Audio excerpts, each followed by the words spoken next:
Hello, my beautiful friends, and welcome back to Anna Bendy, or welcome if you're new to the channel. Today, we're going to do a quick post workout stretching routine. If you're feeling tight, if your body feeling sore after a workout, after a long day of sitting or standing, doing physical work, this video is for you. If you're new, I want to quickly remind you that I do have my Patreon account active. It's the best way to support me and support the channel. I cannot wait to see you there. The link is down below in my description. As a member, you'll get exclusive content, you'll get early access, you'll get direct guidance from me, and more inspirational and helpful tips to get you started on your flexibility journey or to improve your flexibility journey. Let's get into it.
And if you want more from me, I do have my weekly newsletter.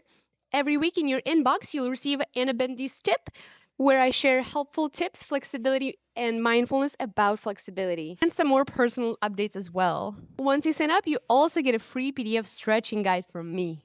And we are done. Thank you so much for stretching with me today. I hope this video was helpful. If so, please give this video a like, subscribe to my channel, and follow me on Instagram for more helpful information and tips. I hope you're feeling amazing. It was my pleasure stretching with you, and I cannot wait to see you in the next video.